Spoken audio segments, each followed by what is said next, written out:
In this video, you will know more about what to expect from Stjarnagloss Glasyr in regards of user experience such as the application, feeling capabilities and water behavior. Also, you are going to see where Glasyr stands if being compared to other well-known and very reliable glazes on the market. All in all, what makes it different other than its price? First and foremost, preparation is king when we are talking about protection, and if you haven't watched my previous videos about all prior steps, make sure to do so after this one. Long story short, I had to skip half of the day after decontamination, so my car left with a thin layer of dust that needs to be removed. I covered the car with Stjarnagloss Snö, which follows up Stjarnagloss Bubbler by a quick contact wash, and while you can achieve fair results with no decontamination at all, I want to get the very best I can, making this a fair review and comparison, so I go over on the panels with a soft clay block using Bubbler as a lubricant, just in case if there is any contaminants being left on the paintwork that haven't been shifted before by Huel and Tjar.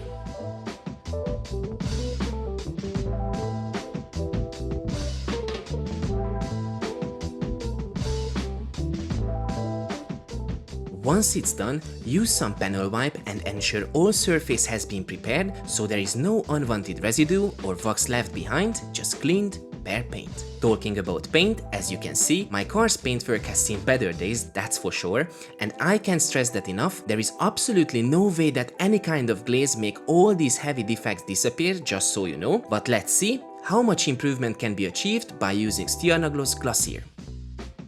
The application isn't the easiest in my personal opinion, but let's be fair, laying down protection in direct sunlight is not going to help at all, although the panels aren't hot here and there is no warning against using Glasyr in direct sunlight, the heat dramatically can change the behavior of any chemicals, so it's always best to avoid this kind of circumstances if you have a chance to do so.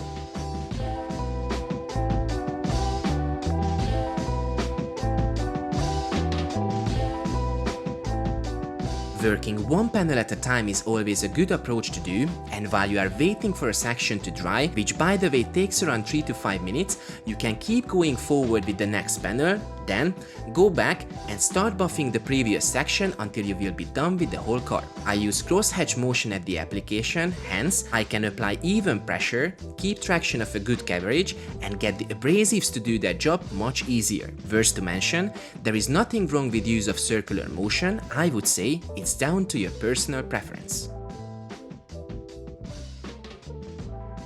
Buffing of Glasyr takes some elbow grease in my experience, and it's because more or less two reasons.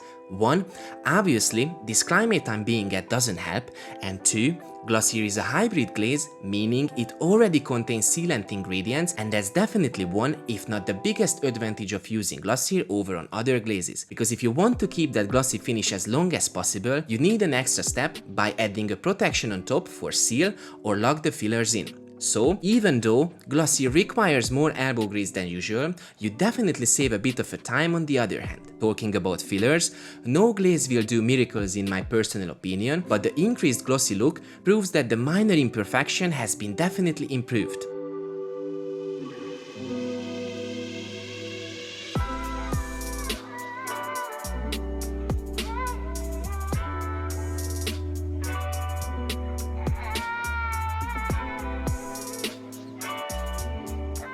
As a comparison, one picture out of the three shows Glasyr, another one shows the one and only Super Resin polish from Auroglym, while the third is being covered up from 50 cal. I give you some time to take your guesses here, and if you are fancy for a quick play, comment the letter which you think is Glasyr and stay tuned for know the answer very soon. Now, move on with the difference of each applications. 50 cals cover up is an oily product that is buttery smooth when spreading and that makes the user experience very enjoyable. On top of that, cover up has added bubblegum scent, but the solvent smell, which by the way all of the three have, is still very strong but not the worst for sure.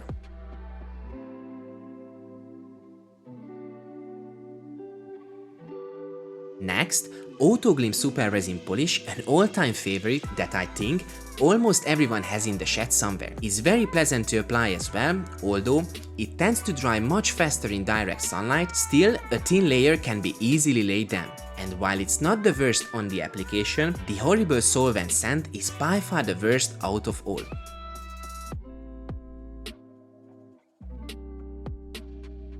And while Glasyr isn't the most enjoyable glaze to apply here, it's still fairly doable. In fact, if you prime the applicator a bit prior use, you will get a good user experience. Scent-wise, Glasyr has a light perfumey smell on top of the solvent, and I would say having beautiful scent added to each Stjarnagloss product is being the baseline if we are talking about Stjarnagloss in general.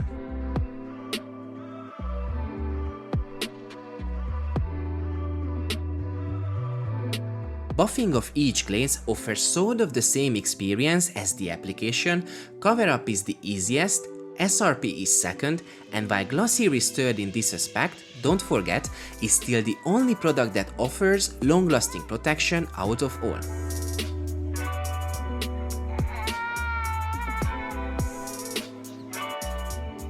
All of the three glazes left a remarkable glossy finish, but for my personal preference and for my naked eyes, SRP offers the least and Glasyr offers the most, while Cover Up being a strong second. And I'm talking about very nuances here, as if we look closer, this is the same order when I'm looking for darkening effect, yes, feeling capabilities, those gloss level as well. But Victor, what about the water behavior?